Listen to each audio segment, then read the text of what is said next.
Zagrebački Medvjedi u ovoj će godini odigrati još 3 utakmice. U prvoj igraju sa Sapom u gostima. Momčad Sape trenutačno se nalazi u dobroj formi, ali nam se čini kako je Medveščak u mnogo boljoj. 4 dana poslije, točnije na Štefanje, u ledenoj će dvorani dobiti mogućnost osvetiti poraz od Graca prije mjesec dana. Tada su Medvjedi izgubili 5-3. Svoju posljednju utakmicu ove godine Medveščak također igra kod kuće.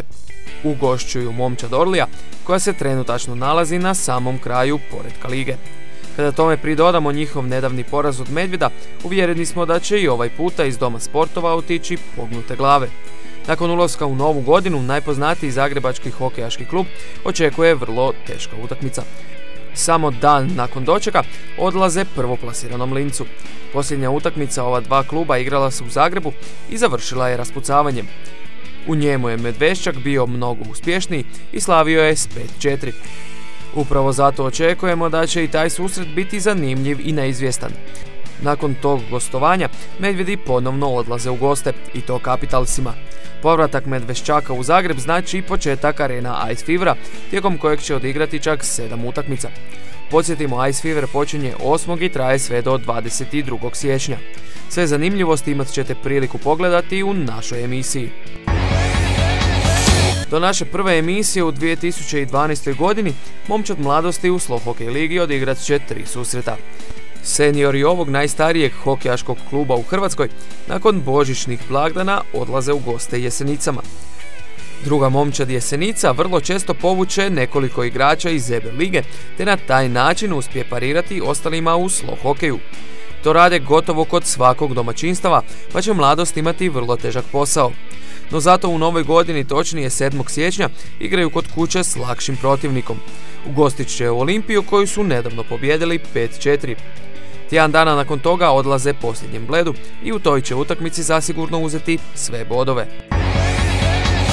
U prvenstvu Hrvatske za seniore u ovoj će se godini odigrati još jedno kolo. U njemu Medveščak ugošćuje prvoplasiranu Mladost. Momčad mladosti do sada nije zabilježila ni jedan poraz i mislimo da će i 2011. završiti na prvom mjestu poretka bez poraza. Nakon toga, pauza u prvenstvu traje sve do 9. siječnja, kada se prvenstvo nastavlja s 10. kolom. U njemu nas očekuje susret Siska i Medveščaka, te Zagreba i Mladosti. U oba će susreta zasigurno pobijediti gostujuće Momčadi. No Mladost u Momčadi Zagreba ima mnogo težeg protivnika od Siska, koji ugošćuje Zagrebačke Medvjede. U 11. kolu Medveščak i Mladost samo će izmijeniti protivnika prošlog kola te ih ugostiti. Tako će Medveščak igrati sa Zagrebom, a Mladost sa Siskom. 11. je kolo na rasporedu u četvrtak 16. siječnja. Za juniore je prvenstvo u ovoj godini završilo, tako da će njihov odmor trajati sve do sredine siječnja. Svoje će utakmice nastaviti u četvrtak 12.1. Tada se susreću Sisak i Medveščak te Zagreb i Mladost. Prema najavama, utakmica s Medveščakom trebala bi biti prva utakmica sisačkih juniora. Naime, kako Siščani igraju na otvorenom klizalištu, sve ovisi o vremenskim uvjetima za koje se nadamo da će biti povoljni. Ako se ti povoljni uvjeti nastave, Sisak će u tom tjednu odigrati i za ostalu utakmicu 8. kola s Mladosti. Ona je na rasporedu 15. siječnja. Za ostalu utakmicu će odigrati i sisačka Momčad mlađih juniora, i to protiv Mladosti 27.12. Ova je utakmica i posljednja u ovoj godini za mlađe juniore.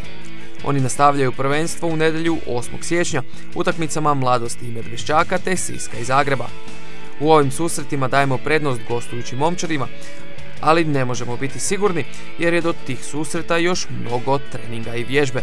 Nakon 8. sljedeće se kolo igra 14.1. Tada se susreću Zagreb i Medveščak u derbiju kola, a Mladost odlazi Sisku. Kadeti Mladosti i Medveščaka odigrat će još samo jednu utakmicu ove godine, i to 29. U toj utakmici prednost dajemo domaćinu jer ove sezone nije izgubio ni jedan susret. Kadeti Mladosti prvenstvo će sljedeće godine nastaviti utakmicom protiv Zagreba. Ona je planirana za srijedu 11. siječnja. Najmlađi zagrebački hokejaši godinu završavaju 27.12. utakmicom prvih Momčadi Zagreba i Medveščaka. I njima pauza u prvenstvu traje do gotovo sredine siječnja. U novoj godini prve će susrete igrati druge Momčadi Medveščaka i Mladosti, i to u četvrtak 12.1. 2 dana nakon toga susreću se prve Momčadi istih klubova.